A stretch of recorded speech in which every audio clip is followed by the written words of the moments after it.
Vamos começar a aula de hoje. Como vocês podem ver, a gente vai aprender um pouco sobre a restauração do sacerdócio e a organização da Igreja de Cristo. Fiquem à vontade para fazer perguntas. Se vocês tiverem alguma dúvida, alguma pergunta que vocês não façam durante a aula, tenham liberdade para me procurar depois, tá bom? Se vocês quiserem, eu posso passar meu contato e aí a gente pode até ir conversando, tá bom? Até para tirar outras dúvidas, que seja relacionada à aula, outras dúvidas que vocês terem com relação à, à doutrina da igreja, à dinâmica que acontece dentro da igreja ou até mesmo fora, eu estou aqui para ajudar, tá? Então,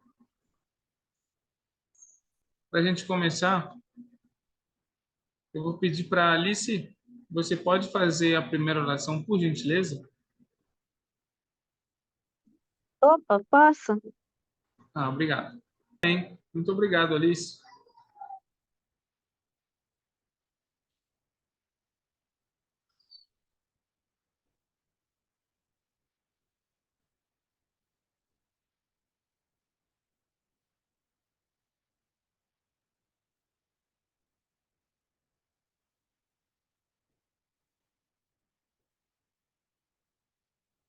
Já vamos passar aqui então para a nossa primeira parte da nossa aula. Logo de cara, a gente já vê uma pergunta aí, né? Como o Senhor restaurou a autoridade do sacerdócio na terra? Essa é uma pergunta-chave, tá? A gente vai responder ela durante a aula, mas se vocês tiverem alguma dúvida, alguma pergunta, fiquem à vontade para perguntar, tá? Como vocês podem ver na imagem superior aí, à direita de vocês, vocês veem Joseph Smith e Oliver Cowdery traduzindo o livro de Mormon. E enquanto eles traduziam o livro de Mormon, tanto Joseph quanto Oliver Cowdery tiveram a dúvida acerca da autoridade do sacerdócio. Eles leram em Terceiro Nef que foi ensinado aos discípulos aqui das Américas, né, que o batismo era necessário à salvação. Jesus Jesus dera autoridade para batizar. Então, imagina vocês na situação deles, né? Eles estavam traduzindo o livro de Mormon e estavam aprendendo muita doutrina. Todo o conteúdo de doutrina que nós lemos no livro de Mormon, às vezes passa batido por nós, porque é uma realidade que já acontece, já existe o batismo instituído, já existe o sacramento e assim por diante. Mas nessa época não. Então, obviamente, quando eles leram isso, eles se perguntaram: poxa vida, o que que nós precisamos fazer então para poder cumprir com todas as ordenanças de salvação, né? E aí, a gente vai responder essa pergunta já já. Uma outra coisa interessante que a gente vai aprender hoje é sobre a igreja primitiva. Como vocês podem ver, na imagem inferior, também do lado direito, nós vemos o Salvador Jesus Cristo exercendo o sacerdócio, né, que ele tinha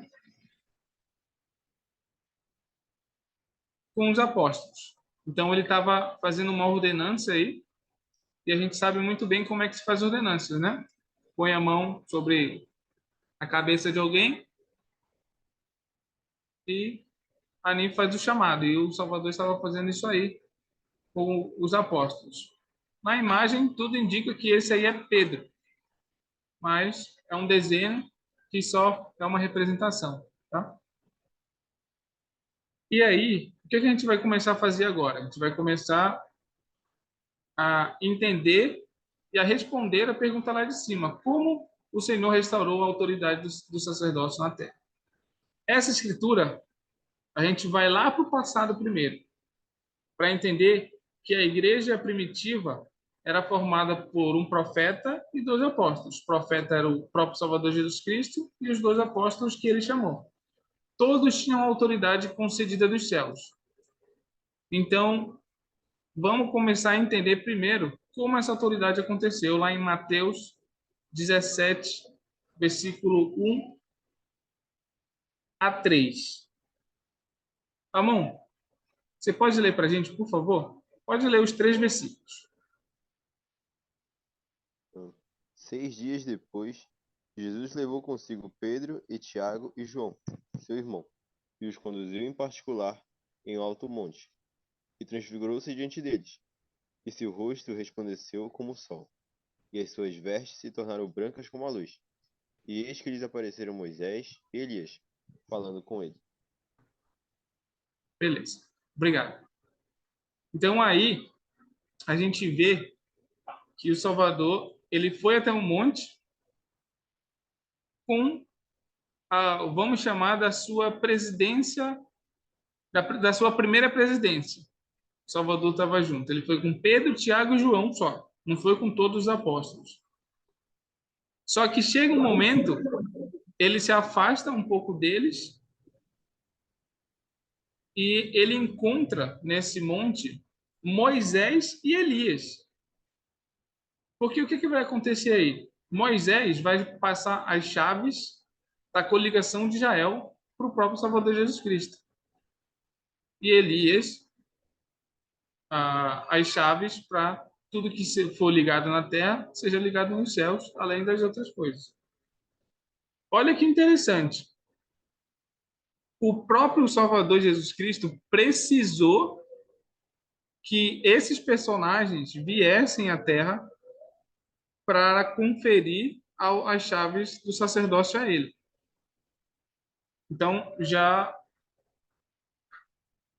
chama a nossa atenção por um motivo. Quantas igrejas existem hoje na Terra que a gente pode falar que aconteceu esse processo?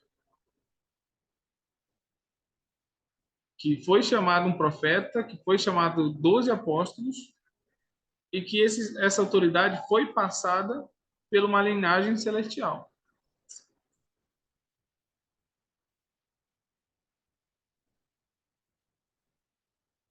Vamos para o próximo passo aqui. Vamos voltar lá para o começo, onde a gente viu ali a foto de Joseph e Oliver Cowdery traduzindo o livro de Mormon. Eles leram essa escritura aí que a gente vai ler agora. Tá bom? Eu vou ler para a gente. E disse-lhe o Senhor: dou-te poder para batizar este povo enquanto eu tiver novamente subido aos céus. Isso aqui ele está falando com o povo nefita, tá bom? E novamente o Senhor chamou outros e disse-lhes a mesma coisa. E deu-lhes poder para batizar. E disse-lhes: desta maneira batizareis, e não haverá disputa entre vós. Em verdade vos digo que desta forma batizareis todos os que se arrependerem de seus pecados pela vossa palavra, pelas vossas palavras, e desejem ser batizados em meu nome. Eis que descerei as águas, a água, e em meu nome os batizareis. E eis que estas são as palavras que devereis dizer, chamando-os pelo nome, tendo autoridade que me foi concedida por Jesus Cristo, eu te batizo em nome do Pai e do Filho e do Espírito Santo. Então, quando Joseph e Oliver Cowdery estavam lá com as placas de ouro e viram isso, eles se perguntaram: beleza, já que aconteceu no passado, assim como aconteceu com o povo nefita, também aconteceu com o povo em Jerusalém, com a igreja que foi instituída pelo próprio Salvador Jesus Cristo. Esse processo ele também aconteceu. Então,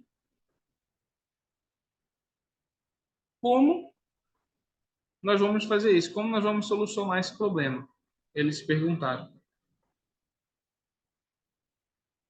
E aí o Salvador ele começou a responder eles.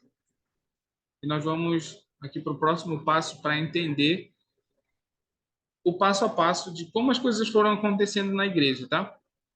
Licença, Diga, tem uma pergunta. pode fazer.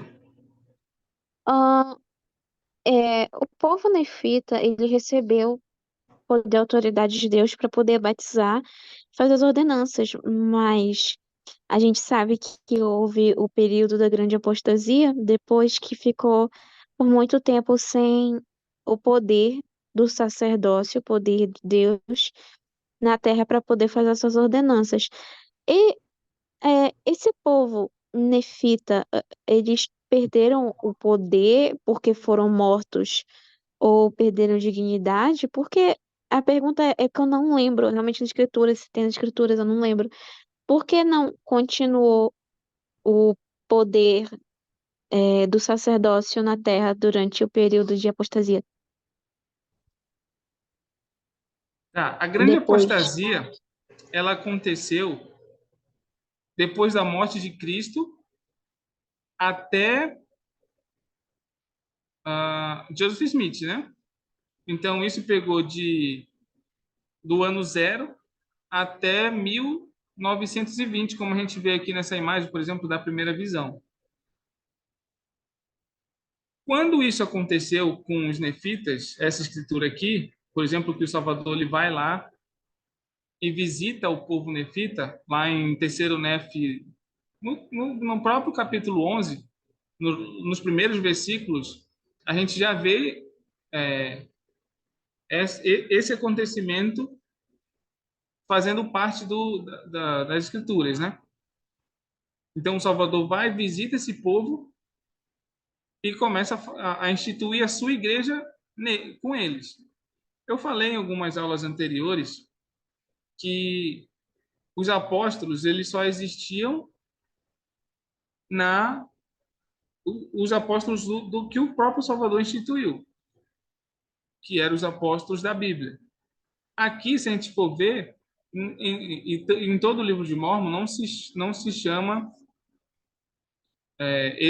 esses discípulos do, da, do livro de Mórmon de apóstolos, se chama de discípulos. Então, era como o Senhor podia, naquele momento, instituir a igreja. Mas aí, voltando para as datas, isso que aconteceu aqui, que o Salvador tá falando, se eu não me engano, aconteceu 400 e poucos anos antes. Não, peraí. Vamos tirar a dúvida aqui, vamos lá para as escrituras. Se, vamos acompanhar. Se vocês quiserem me acompanhar, vamos abrir lá no livro de Mórmon, lá em terceiro Nef 11.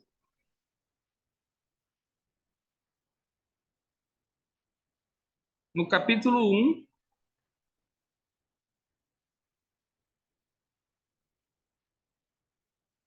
não, desculpa, no capítulo 11, tá? Terceiro Nef 11.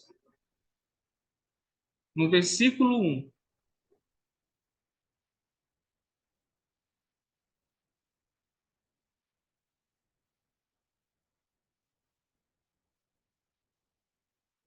Vocês conseguiram encontrar já?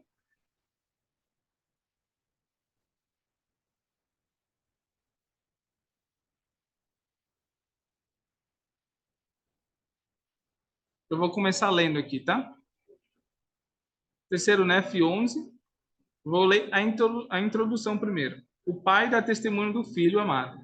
Cristo aparece e proclama a sua expiação. O povo apalpa as marcas em suas mãos, pés e lado. Eles clamam Hosana. Determina, ele determina o modo e o método do batismo. O espírito de contenda é do diabo. A doutrina de Cristo é o que os homens devem fazer para se arrepender e ser batizado e receberam o dom do Espírito Santo. Aí isso aqui é 34 depois de Cristo, tá? Então, essa informação aqui ela é importante para a tua pergunta, Alice. Isso aqui aconteceu 34 depois do nascimento de Cristo. Então, ou seja, Cristo morreu com 33, logo em seguida, depois que ele morreu, ele foi visitar o povo nefita e ele começou a introduzir isso aqui. Então, a tua pergunta ela é muito interessante porque a gente vê claramente aqui, comparando o que aconteceu na Bíblia, que é comparando o que aconteceu aqui no livro de Mórmon, que a apostasia ela foi para quem negou o Salvador e para quem matou o Salvador Jesus Cristo. Mas os efeitos desse acontecimento, eles aconteceram em toda a terra. Porque antes do Salvador aparecer aqui, nos capítulos anteriores de Terceiro Néfi, a gente vê que eles ficaram 3 dias sem luz, sem claridade nenhuma, né? Uma névoa de escuridão desceu entre eles e muitos efeitos como tempestades, terremotos, várias calamidades que aconteceram também em Jerusalém, aconteceram também nas Américas. Só que, como o Pai Celestial, o seu Filho Jesus Cristo, ele ama todos os seus filhos, ele foi até aqueles que não negaram. E não sei se vocês lembram, mas existe uma escritura que fala que o poder ia ser passado e a autoridade ia ser passado a outros. O que o Senhor está falando com essa escritura que o poder e a autoridade seria passado a outros? Que se o povo lá de Jerusalém negasse o sacerdócio, Jesus Cristo, sua igreja e sua doutrina, esse poder seria passado a outras pessoas. Quem eram as outras pessoas? Os povos aqui das Américas, que o Senhor tinha separado para receber em seu devido tempo tudo o que eles precisavam receber. E aí foi o que aconteceu. Então, a gente vê claramente que a apostasia, ela só começou a vir, a grande apostasia só começou a acontecer com o povo nefita quando eles também começaram a negar o que o Salvador estava ensinando. Começaram a perseguir os membros da igreja, os profetas lá da época. O livro de Mórmon ele vai contar muito isso, muito essa história, né? Que chega um tempo. Rapidinho, será que Moroni ele foi o último é, da época dele a ter o poder do sacerdócio? Depois que ele morreu, acabou ali porque todos ficaram indignos e Sim, ou não pôde ser passado da mão de Moroni, né, para outro homem, para outra pessoa, outro homem poder ter o poder do sacerdócio. Será que foi ali que pum, já era, não todo mundo ruim a ponto de não poderem receber mais o sacerdócio? sim, tudo indica que sim. Moroni, ele foi o último e ele não tinha para quem passar e aconteceu semelhante com o que aconteceu com os apóstolos na época de Cristo. Foi o que aconteceu com Moroni, só que com Moroni aconteceu 600 anos depois, se eu não me engano. Né? Moroni, ele morre 600 anos depois que Cristo veio à Terra. Então, olha só quanto tempo o povo nefita e também o povo lamanita, eles puderam usufruir das bênçãos de Deus, que era ter o evangelho em suas vidas. Então, 600 anos depois que Cristo nasceu, morreu e visitou também os, o povo aqui das Américas, 600 anos depois, Moroni enterrou as placas. Quando Moroni enterra as placas, ele ainda fica vivo, claro. E só que não tem mais ninguém, porque todos se tornaram iníquos. Moroni estava sendo perseguido. Então não tinha mais ninguém para passar o sacerdócio, que foi o que aconteceu com os apóstolos. Por exemplo, Tiago, ele foi o primeiro a ser morto. Tiago foi decapitado. Então olha o tamanho da perseguição. Pedro foi crucificado de cabeça para baixo, por exemplo. Então olha o tamanho da perseguição que existiu, tanto nas Américas, tanto lá em Jerusalém. Então, o nível da perseguição era tanto que não tinha como continuar o sacerdócio. Aí deu para perceber que, mesmo depois, por mais que tenha demorado mais tempo aqui, as Américas, de não cair na iniquidade, mas mesmo assim caíram e entraram também nesse período da apostasia. Tá bom, Liz? Acho que deu para. Ok, obrigada. Ficou alguma dúvida ainda? Não só um sentimento de tristeza pelo povo, pelas pessoas que negaram o, esse poder tão maravilhoso e sagrado e pessoas que nasceram na época da apostasia e não e poderiam ser grandes líderes, grandes pessoas na igreja, mas a apostasia, a iniquidade era tão grande que não tinha condições. E eu só fico pensando no nosso trabalho de história da família para achar nossos antepassados que viveram naquela época para ajudá-los a conhecer o evangelho e eles poderem sentir o poder do sacerdócio sobre eles. Sensacional, Liz. Se a gente for parar para pensar neles também, é um baita trabalho. É por isso que o presidente Nelson ele anuncia tanto templo, né? A igreja está construindo tanto templos hoje em dia, porque o trabalho que não foi feito anteriormente, por causa da iniquidade de muitos, nós precisamos fazer agora. E não tem mais outro momento, tá? Nós estamos realmente nos últimos dias. Então, assim, essas pessoas que perseguiram, elas de certa forma já receberam seu galadão, tá? E o galadão ele pode ser uma coisa positiva ou uma coisa negativa.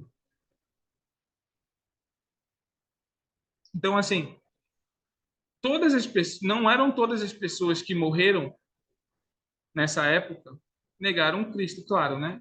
Teve muitos membros da igreja que depois que os apóstolos morreram, eles ainda tentaram continuar a viver o evangelho. Mas imagina você viver o evangelho sem a autoridade do sacerdócio, sem poder receber uma bênção, por exemplo, do sacerdócio. E aí a gente já pode entrar numa pergunta que ela ia ser mais para frente, mas a gente já pode fazer agora.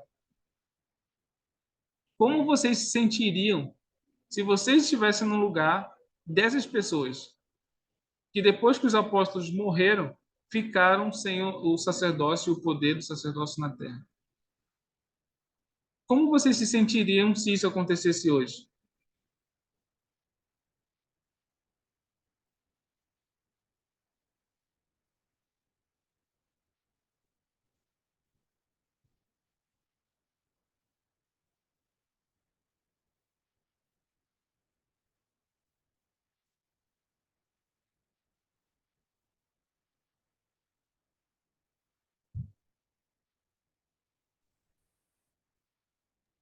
Pode repetir a pergunta? Posso, Alice? Você, por exemplo, já até falou um pouquinho que você se sente muito triste, né? Por, por essas pessoas. Mas e se fosse com você? Além de tristeza, o que que você acha que você sentiria se não pudesse ter o poder e a autoridade do sacerdócio na terra hoje, assim como essas pessoas passaram?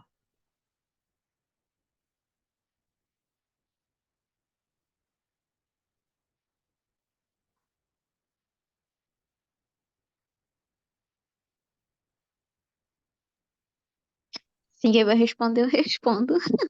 Vai lá, pode responder. É, eu acho que se a luz de Cristo fosse muito forte em mim, né, que todas as pessoas têm a luz de Cristo nelas, eu provavelmente ia sentir que algo está errado com o mundo e ia ficar muito triste, que nem Joseph, querendo procurar qual, porque ia ter tanta igreja, mas nenhuma delas tem um poder verdadeiro do sacerdócio, tem o poder dado diretamente por Deus, por Jesus Cristo, para poder exercer em nome dele, né? Ficaria vagando entre igrejas que, sei lá, talvez fosse um leve conforto, mas não fosse real, né? E sentiria assim justamente uma tristeza, um desamparo, um coisa, assim, eu ficaria, poxa, é, tá certo isso daqui? O que eu faço, né? É um ficar perdida. Eu me lembro muito de Joseph, ficou perdido, e é tanta igreja, tanta igreja, tanta igreja, tá. Qual delas é a certa? Qual delas é verdadeira? Né? Tá certo o que eu tô fazendo aqui nessa igreja? É isso? É esse o evangelho certo? É esse o mandamento? O que tá saindo da boca desse homem? É isso que Deus quer pra mim? Né? E É interessante isso que você disse, Alice, porque lembra muito da escritura lá em Efésios, que as pessoas foram levadas de um lado para o outro, né? De daqui para ali, mas não sabiam aonde encontrar a verdade. Então, olha só que interessante. Quando se tem a verdade na Terra, se dá pouco valor. Mas quando não se tem, você não e você entende que não pode dar valor àquilo que não se tem, se torna muito pesado. Então é muito interessante isso que você disse, porque isso é o resumo não só do que as pessoas viveram naquela época, mas também do que foi a apostasia. Vamos parar para pensar um pouquinho. Não existia só iniquidade na grande apostasia. Existiam pessoas boas que nasceram e fizeram de tudo para viver sua vida honestamente e tentar, de certa forma, acreditar em Deus e guardar seus mandamentos. Mas imagina fazer isso sem ter essa oportunidade. Muita gente pensa hoje que isso não pode mais acontecer. Mas eu costumo falar assim, que existem duas formas da segunda vinda acontecer. Vocês já pararam para pensar? A primeira é o Senhor realmente voltando e acontecendo tudo que está nas Escrituras. Mas uma segunda é nós morrendo. Se nós morrermos antes do Salvador voltar, a segunda vinda já aconteceu para a gente. E se nós morremos em iniquidade, ou seja, não guardando como deveria guardar os mandamentos de Deus, nós teremos que arcar com a consequência de ter a verdade estabelecida, mas não poder desfrutar dela, não poder desfrutar das maiores bênçãos que o sacerdócio pode dar. E se vocês puderam acompanhar o Vem Segue-me dessa semana, fala sobre as famílias, né? E um dos vídeos que tem lá no Vem Segue-me fala, um dos apóstolos fala que a família é aonde você pode encontrar maior momento de felicidade na sua vida, é na família, na sua vida aqui terrena, né? Então, se a gente parar para pensar, a gente ouve muito isso. Mas olha a importância disso. Não vai ter outro lugar na Terra que você vai conseguir ter mais felicidade do que no próprio lar, no seu próprio lar. Então, nós precisamos aprender a desfrutar desses momentos que nós temos aqui, o sacerdócio na Terra, né? Mas também nós precisamos ficar cientes de fazer nosso melhor para depois dessa vida continuar tendo. Tá bom? Vamos passar aqui para o próximo slide. Aqui a gente vê a primeira visão, que aconteceu em 1820. Eu separei essa ordem aqui para a gente entender como é que foi. E vocês já conseguem perceber aí que durou muito tempo até se completar todo o processo da, da restauração, se levou muito tempo. Por exemplo, em 1823, Moroni teve que visitar Joseph Smith 5 vezes para passar a mensagem. Depois ele entregou as placas em 1827. Depois de ter as placas, o que aconteceu? Era o que a gente viu lá no começo. Ele começou a traduzir e começou a entender que a doutrina de Cristo precisava ser exercida. Então, uma das doutrinas era o batismo. Como eu vou fazer agora para trazer o batismo de volta? Ele podia até ter noção, mas não sabia que seres celestiais começaram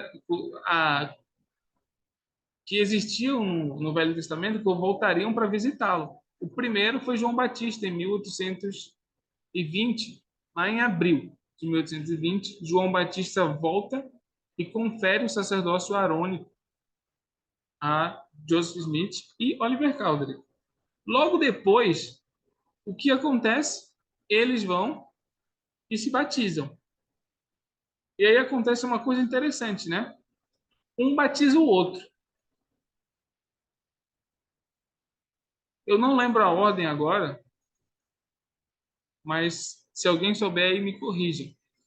Se eu não me engano, o primeiro membro da igreja a ser batizado foi Oliver Cowdery, porque Joseph batiza ele e depois ele batiza Joseph. Que interessante, né? Mas eu não sei se a ordem está certa.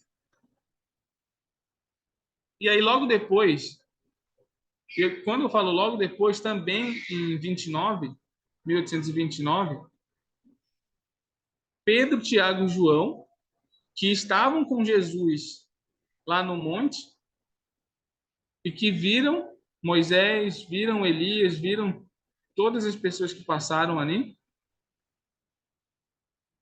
eles voltam aqui à terra e conferem a autoridade do sacerdócio de Melquisedeque a Joseph e a Oliver Cowdery.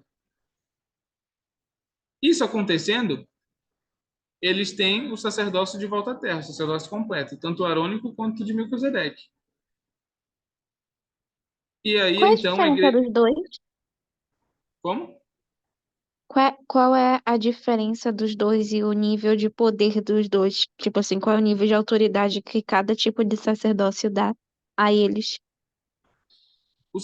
Resumidamente, o sacerdócio arônico, ele dá o poder para batizar e fazer ordenanças, né, do batismo, e assim, a principal é do batismo. E o sacerdócio de Melquisedeque, ele dá o poder que muitas vezes você vai ouvir nas escrituras, que é o poder maior. Mas é o poder que dá a oportunidade para que muitos possam ser abençoados. O dom do Espírito Santo e assim por diante. Tá bom? Então, vai existir as diferenças, porque, por exemplo, hoje a gente vê na igreja como é que funciona. Dos 12 até os 17 anos, final dos 17 anos, você tem o sacerdócio arônico, né? Quando você completa 18 anos, você pode ter o sacerdócio de Melquisedeque. O sacerdócio de Melquisedeque, quando você recebe, os portadores do sacerdócio recebem, né? Com 18 anos, que é a primeira coisa que o portador vai pensar? Missão. Então, ou seja, você pode pregar o evangelho com o sacerdócio de Melquisedeque. Tá bom? Então, resumidamente, o principal, sacerdócio arônico, batismo. E o de Melquisedeque, alguém falou alguma coisa aí? Sim, eu gostaria de adicionar, Pode falar. se permitisse. Bom, a diferença é a seguinte: o sacerdócio arônico, ele é para as coisas mais temporais, né? Então, o batismo, confirmação é algo mais relacionado às coisas temporais, né? E a você mesmo. E já o sacerdote Melquisedeque, ele nos dá o privilégio de conhecer os mistérios de Deus e de ajudar o próximo de uma maneira mais profunda. Então, tudo o que acontece no templo é guiado pelo sacerdócio Melquisedeque, enquanto que tudo que acontece na capela, por exemplo, a maioria das coisas são sacerdócio arônico, como o batismo, né? A pregação do evangelho, sacerdócio arônico. O sacerdote Melquisedeque, ele nos dá o privilégio de conhecer mais a Deus e seus convênios. Por isso que o templo é algo tão importante e nas ordenanças se manifesta o poder da divindade. Isso aí. Isso é tão Então, o interessante. sacerdote, o- Pode falar. então, o sacerdócio de Melquisedeque, ele é para principalmente as coisas eternas, convênios maiores que a gente faz eternos. E ele é dado esses convênios por autoridade do sacerdócio de Melquisedeque, enquanto o sacerdócio arônico, ele é o poder de batizar e coisas, justamente o que ele falou, peraí, eu só estou falando o que eu entendi, que eu acho que entendi, para me corrigir se eu estiver errada. Então, o sacerdócio de arônico, ele não são coisas eternas, mas são coisas que possibilitam você chegar até o poder do sacerdócio de Melquisedeque, que são autoridades para é, dar ordenanças eternas, principalmente o que acontece no templo. É isso? Sim, tudo o que a gente faz na igreja, ele é com um propósito eterno. Só que existem graus. E no sacerdócio também podemos encarar isso como um grau. Primeiro, um grau menor, para a gente começar a entender o que é o sacerdócio, e depois a gente, por mérito, recebe o maior. Tá bom? O que se eu não me engano, Gleison falou é interessante, porque ele se referiu também ao templo, né? Que o sacerdócio Melquisedeque, você consegue servir também no templo com mais força. Olhem só na imagem, depois que a igreja é fundada, em 1830, em 1836, o templo de Kirtland é fundado, é terminado, né? Foi terminado. O primeiro ser celestial que aparece no templo de Kirtland é o próprio Salvador Jesus Cristo, para Joseph e Oliver Cowdery. Então, e o Salvador fala: eu recebo essa casa como minha. Então, ele aceita, na verdade. Eu aceito essa casa como minha. E isso acontece quando? Depois que eles receberam o sacerdócio de Melquisedeque, eles puderam ter a autoridade para construir, não só para construir, mas também para exercer todas as ordenanças que iriam acontecer nos templos.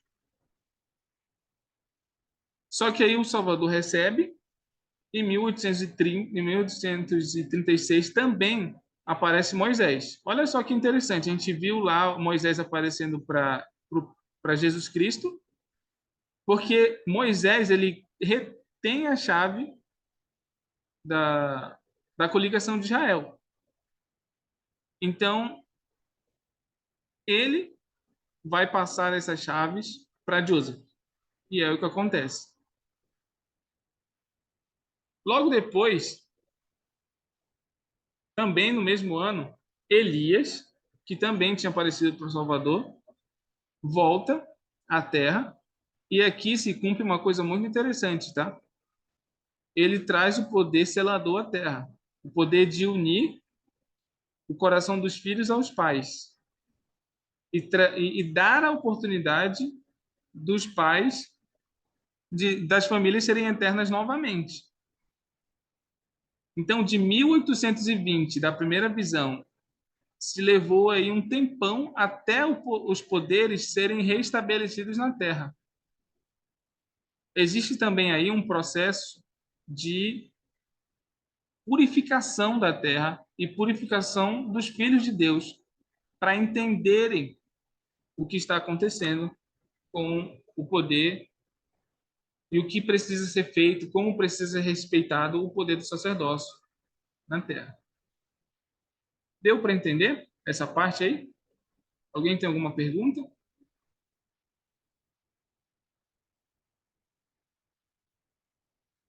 Tá. Tem uma coisa interessante também, que eu não coloquei aqui, mas apareceram também outros seres celestiais. Por exemplo, Miguel, Gabriel e Rafael e outros anjos apareceram a Joseph Smith no templo de Kirtland. Então, foram muitos processos que aconteceram para que o sacerdócio, a autoridade e o poder de Deus pudesse voltar a existir na Terra. Tá bom? E aqui nessas imagens que eu separei para a gente ver, ela fala um pouquinho do que aconteceu na história da igreja e como foi desde a primeira visão até ter o sacerdócio restabelecido na terra. O sacerdócio, ele traz uma coisa para a gente.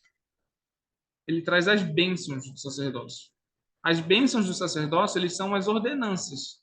Como a Alice perguntou muito bem, e como o Gleison também respondeu muito bem, o que a gente faz nos templos? Ordenanças. O que o batismo ele é? Uma ordenança.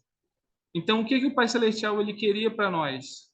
Que nós nos tornássemos como ele é, um ser glorificado e aperfeiçoado, e repleto de glória. Mas ele sabia que isso não poderia acontecer se não tivesse o sacerdócio na terra. Então, o sacerdócio, ele traz com ele muitas bênçãos. Bom? A gente vai ver mais para frente. Essa pergunta aqui de cima a gente já fez, né? Mas se alguém quiser responder, fica à vontade. Vamos nos concentrar agora na segunda pergunta. Eu vou pedir para alguém ler aqui o que o presidente, o Jeffrey Holland, ele citou aqui, fez uma citação. E depois a gente pode responder a segunda pergunta, tá? A segunda pergunta é o seguinte: como as chaves do sacerdócio permitem que você tenha acesso às bênçãos do sacerdócio? Que é o que nós estávamos falando. Quem pode ler para a gente essa segunda parte aí, essa citação do presidente Holland? Eu posso ler. Por favor. O sacerdócio de Deus, com suas chaves, suas ordenanças, sua origem divina e sua capacidade de ligar no céu o que for ligado na terra, é tão indispensável à verdadeira Igreja de Deus como é também exclusivo dela, e que sem ele não haveria a Igreja de Jesus Cristo dos Santos dos Últimos Dias. Ok. Isso foi falado em 2005. Na última conferência, o presidente Nelson ele falou uma coisa parecida. Ele falou que a igreja seria apenas uma instituição de caridade se não tivesse o sacerdócio e os poderes que ele tem, né? Gisele, de acordo com essa citação que você leu e com a pergunta, como você responderia essa pergunta? Como as chaves do sacerdócio permitem que você, Gisele, tenha acesso às bênçãos do sacerdócio? Eu acho que, como diz a citação, o que também eu acho muito interessante é ligar no céu o que for ligado na terra, né? Porque o que muitas outras religiões prometem é até que a morte, né, separe algo. Mas o que diferencia a Igreja de Jesus Cristo é de que não vai ter fim, mesmo com a morte. De que depois daqui ainda vai ter algo. E por conta do sacerdócio. Sim. Isso traz para a gente um conforto, né? Saber que as bênçãos, nós recebemos muitas bênçãos aqui na Terra, mas vocês já pararam para pensar que as bênçãos maiores que são prometidas para nós, filhos de Deus, elas vêm no mundo vindouro.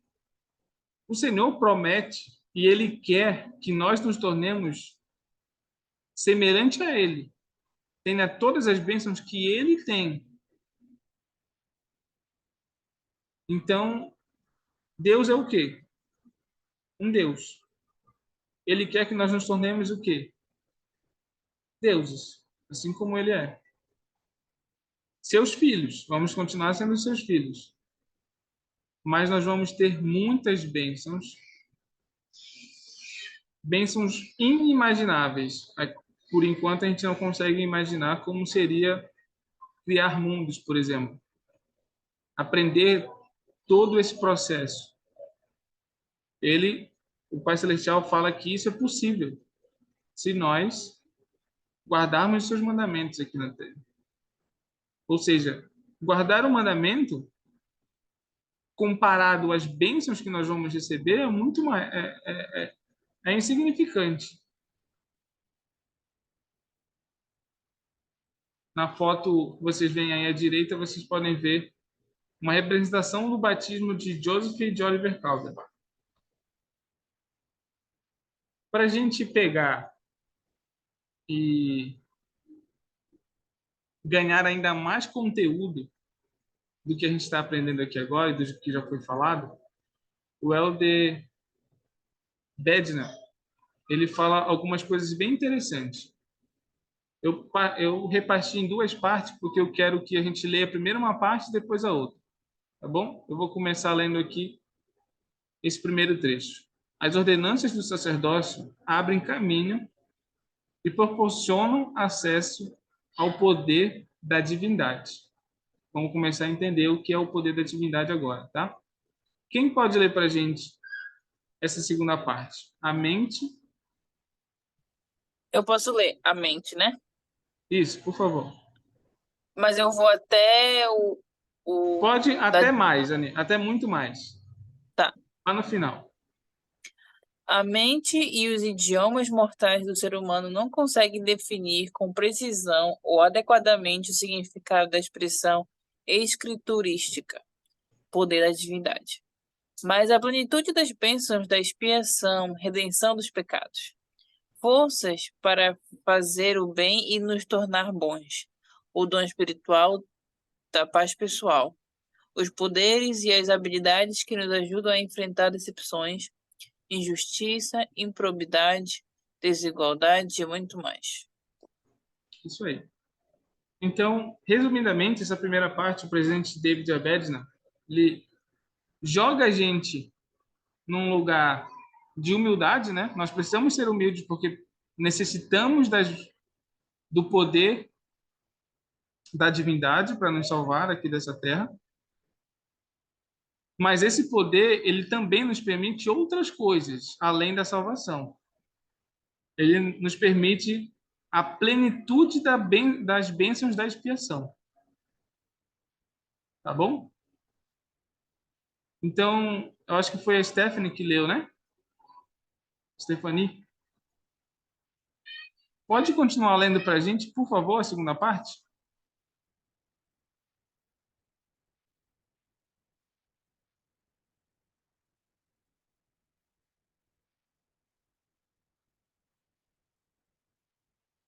Não sei se ela está ouvindo agora. Mas quem pode ler, então, a segunda parte, por favor?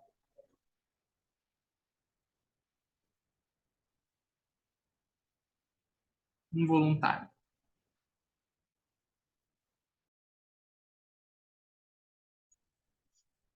Eu posso.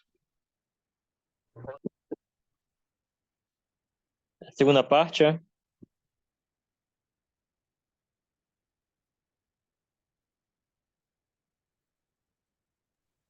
Isso, Mateus, por favor. Certo. Para vir ao Salvador, a pessoa precisa primeiro passar pela porta do batismo e receber o dom do Espírito Santo. Depois, deve prosseguir pelo caminho dos convênios e das ordenanças, que conduz ao Salvador e às bênçãos de sua expiação. As ordenanças do sacerdócio são essenciais para vir a Cristo e ser aperfeiçoados nele, mais plenamente. Sem as ordenanças, uma pessoa não pode receber todas as bênçãos possibilitadas pelo sacrifício expiatório infinito e eterno do Salvador, o próprio poder da divindade. Interessante, né? Quer completar alguma coisa com a tua opinião, Mateus, sobre o que tu leu? O que eu achei de interessante é, bem no final, né, que ele fala que essas bênçãos são o próprio poder da divindade, assim como é dito no primeiro trecho, que a gente não tem compreensão total desse poder, né? Sim, né? É muito interessante porque eu vejo muita gente falando, né, quando vai prestar um testemunho ou falar sobre a expiação, o quanto o Salvador pagou pelos nossos pecados, né? E se a gente for englobar isso, pagou pelos pecados de todas as pessoas, é muita coisa. É muita coisa que o Salvador teve que passar ali, e isso a gente não consegue entender, de fato. Vou dar um exemplo para vocês. Outro dia, minha esposa chegou aqui em casa, ela chegou um pouco triste, porque a amiga de trabalho dela contou que perdeu o bebê dela. Ela estava grávida e acabou perdendo o bebê.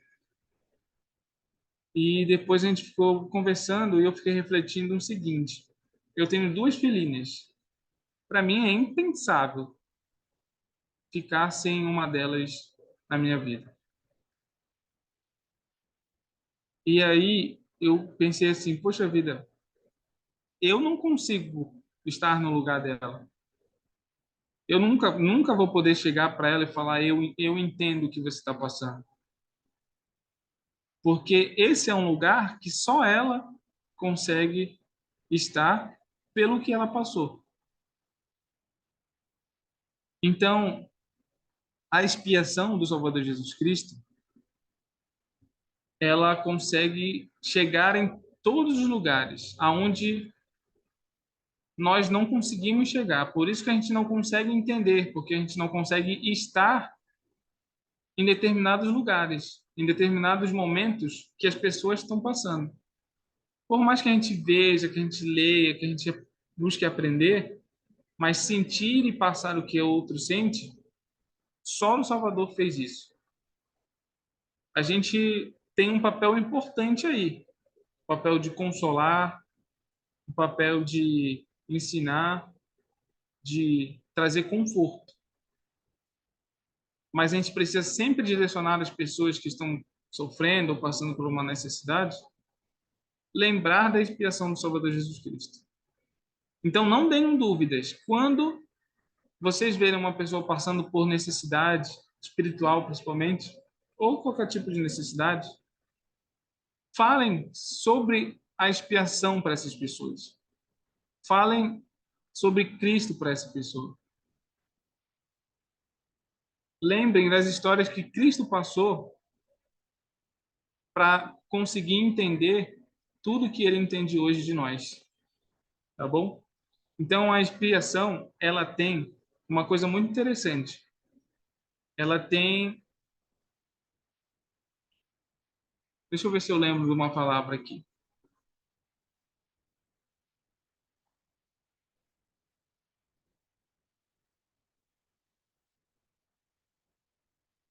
Da palavra correta eu não vou conseguir lembrar, mas eu quero falar o seguinte para vocês. A expiação, ela vale igual para todo mundo.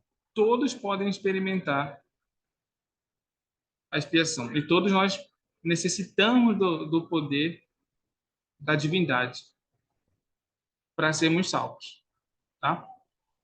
Mas esse poder e a própria expiação do Salvador Jesus Cristo, ele pode ser diferente para cada pessoa. Por quê? Porque fulano pode cometer mais pecados que ciclano. Então, fulano, automaticamente, ele precisa de mais expiação do que outro. Mas a necessidade de salvar, ela é igual para todos. Não significa que, já que a expiação me cobre, eu vou fazer o que eu bem pensar. Uma coisa que a gente precisa entender nesses últimos dias é que a gente não pode zombar de Deus. Tá bom?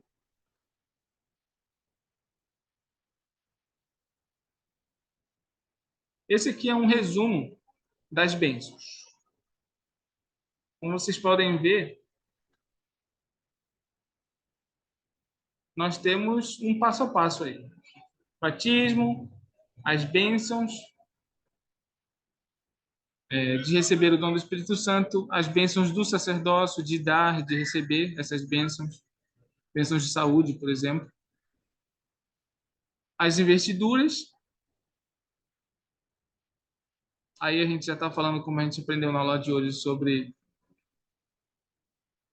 o poder do sacerdócio de Melquisedeque, né? Selamento é uma bênção que vem da restauração do sacerdócio. As ordenanças no templo em si como um todo, né?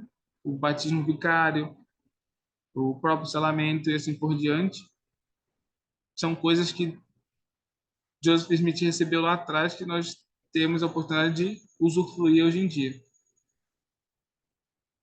O que essas bênçãos ensinam a você sobre o Pai Celestial e seu Filho Jesus Cristo?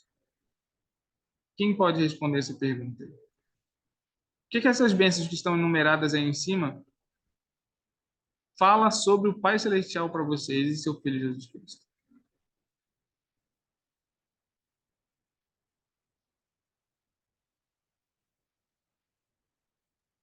Que ele, que ele é um pai amoroso, que ele se preocupa com a gente a ponto de dar todas essas opções, todas essas dádivas sobre o poder dele e que ele nos ama e esse é o amparo dele, né? É o poder de orarmos, o poder de recebermos um batismo, o dom do Espírito Santo.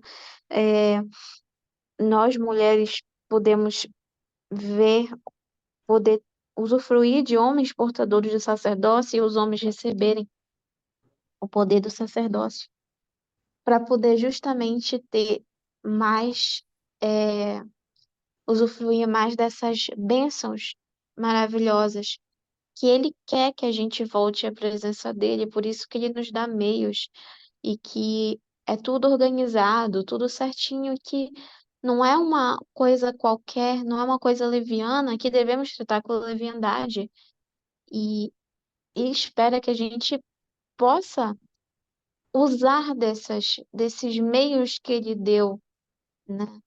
Porque Ele deu até seu Filho Jesus Cristo para poder sofrer por nós, para a gente poder justamente se arrepender, que é a partir da expiação de Cristo e do arrependimento que a gente pode verdadeiramente usufruir todos os outros grandes mandamentos, grandes ordenanças e bênçãos. Então, ele é nosso Pai, e ele é amoroso e ele entende a gente, mas ele deu os mandamentos e ele espera que a gente guarde e cumpra com esses mandamentos para poder ter as bênçãos dessas grandes ordenanças sagradas. Sim, Alice, é isso aí mesmo. A gente tem o dever de ver essas ordenanças como grandes bênçãos em nossas vidas. Eu já tive o privilégio de fazer muito delas, de passar pelas minhas individuais. Mas quero compartilhar um testemunho com vocês sobre os templos. A última vez que eu fui no templo, aqui em Belém, eu cheguei ali no banheiro, comecei a me vestir e tal. E aí você sente uma paz tão grande, uma felicidade tão grande por estar lá, que não sei se vocês perceberam quando vocês vão no templo, que você sente vontade de estar lá e quando você sai, você sente a vontade de voltar logo. Alguns conseguem ter mais facilidade de ir ao templo, outros não, mas essa necessidade, ela vem muito pela vontade que nós temos de sentir um pouco da expiação do Salvador Jesus Cristo. E quando nós falamos de templo, a expiação do Salvador, ela está presente lá. E nós nos sentimos confortáveis, felizes, alegres por estar servindo, porque nós estamos fazendo exatamente esse passo a passo. Mas nós não estamos servindo somente, nós estamos recebendo as bênçãos que advêm do sacerdócio e dessas ordenanças. Então, também é uma resposta para todos nós que, quando estamos servindo, que, assim como foi falado que o fruto do Espírito é paz, amor, bondade, temperança e assim por diante, esses sentimentos bons, ou seja, nós vamos sentir coisas boas. É inevitável. Até mesmo quando a gente vai na igreja domingo, se vocês perceberem, a gente sempre sai com um balão cheio. Cheio de quê? Cheio das coisas do Espírito. Pôde tomar o sacramento, pôde participar das aulas. E durante a semana, esse balão ele vai secando, de certa forma, porque a gente vai nos afastando, de certa forma, das bênçãos do Pai Celestial. E aí, quando a gente volta no domingo, o balão enche de novo. O presidente Joseph Smith, ele deu as regras de fé para a gente, né? A sexta regra de fé, ela fala o seguinte: cremos na mesma organização que existia na igreja primitiva, isto é, apóstolo, profetas, pastores, mestres e evangelistas, e etc. Nós também devemos lembrar que o próprio Salvador Jesus Cristo ensinou a única igreja viva sobre a face da terra. Então, não tenham medo quando forem falar sobre a igreja, porque o próprio Salvador Jesus Cristo, ele já disse que é a única viva e verdadeira sobre a face da terra. Nós já comentamos aqui, né, sobre outras igrejas, e eu quero deixar claro mais uma vez que essas igrejas elas são boas, elas têm propósitos bons, mas elas não têm a plenitude do evangelho restaurado. Nós temos a oportunidade de ter. Então, muitas vezes, muitas pessoas estão sendo preparadas por Deus em outras igrejas para que chegue um momento de encontrar os missionários na rua, de ouvir um amigo falando sobre expiação em um momento difícil e assim por diante. Então, não precisamos ter medo e nem temer sobre a expiação do Salvador Jesus Cristo, mas também de falar sobre ela e de falar sobre a igreja ser a única igreja viva e verdadeira sobre a face da terra. Eu gostaria de ouvir de um de vocês um testemunho, o testemunho de vocês sobre saber que a igreja é a única igreja viva e verdadeira sobre a face da terra. Quem gostaria de prestar um testemunho aí para a gente, final?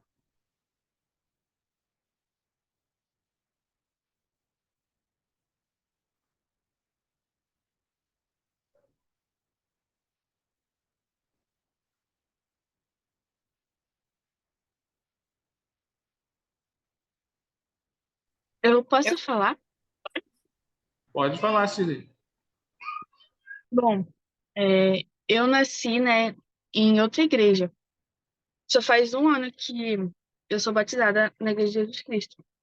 Então, eu cresci ouvindo que uma outra religião era verdadeira.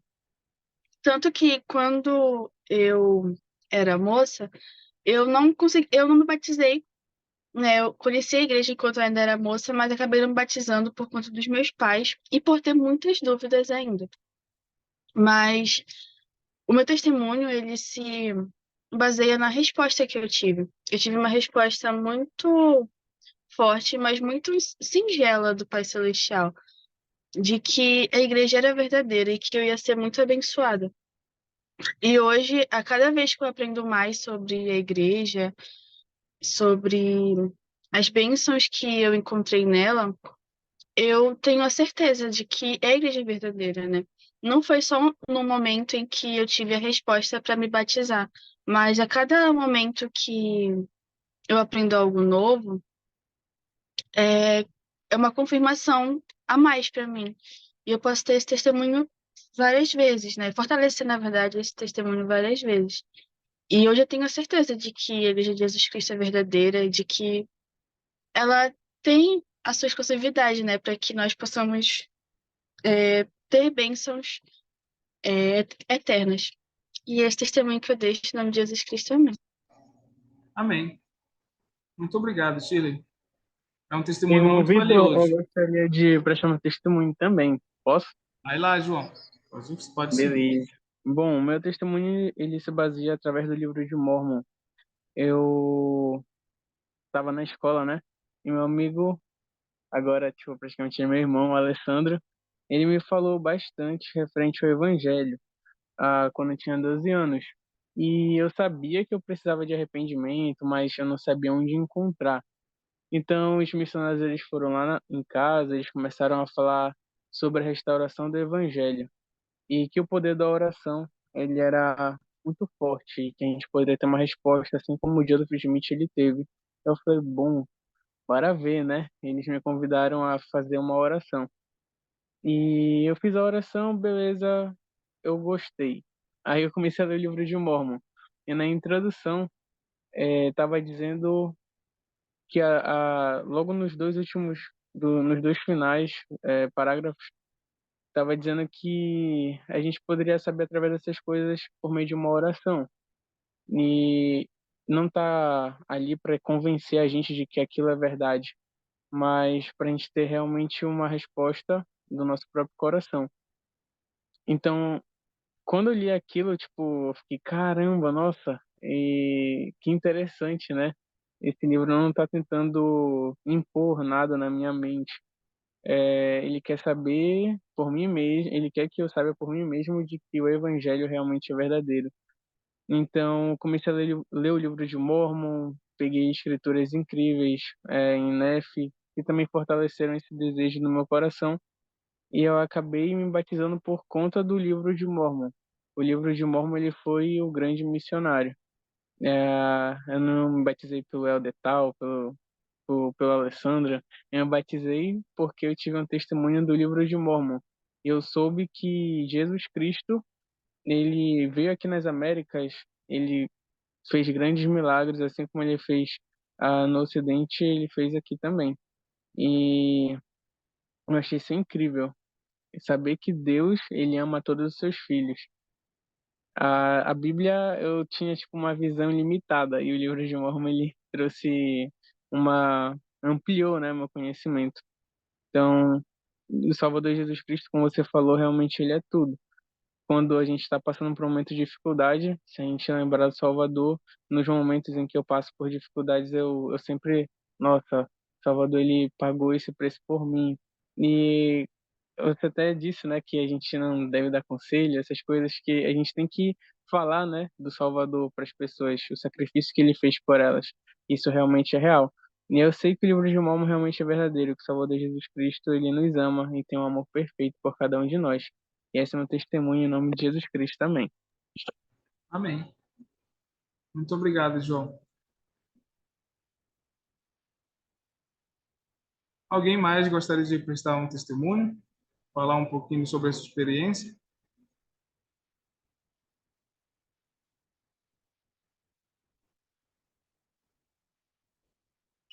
Muito obrigado a todos vocês que participaram da aula de hoje. Obrigado pelos testemunhos, pelas participações. Obrigado por serem bem voluntariosos e fazer com que eu consiga participar das aulas com vocês. Para mim é um privilégio. Para mim é uma bênção. E eu espero que para vocês também sejam. Eu espero que quando vocês venham até a aula participar, que vocês sintam o amor de Deus e de seu Filho Jesus Cristo através das Escrituras, através das coisas que nós podemos aprender o material do Instituto. Espero também que o Pai Celestial derrame uma bênção sobre vocês. Não só uma, mas quantas forem necessárias que, se vocês permitirem, vocês terão. Não tenham dúvidas disso. Aquela bênção que está faltando, vocês acham que ainda não receberam, fiquem atentos, porque vocês têm um grande potencial para receber nos próximos dias. Eu sei disso porque muitas bênçãos estão à nossa disposição agora. Então, pensem em como vocês podem usufruir das bênçãos do sacerdócio na vida de vocês. A aula de hoje ela foi muito sobre isso. Então, eu peço meu testemunho para vocês de que o sacerdócio ele é um poder de Deus. Assim como gerar vidas é um poder de Deus, um poder que foi dado às mulheres, o sacerdócio ele foi dado aos homens para que todos tenham a oportunidade de aprender, cada um em seu lugar, momento e oportunidade. Em nome de Jesus Cristo, amém. Para encerrar, eu vou pedir para que a Alice, você pode fazer a última oração para a gente, por favor?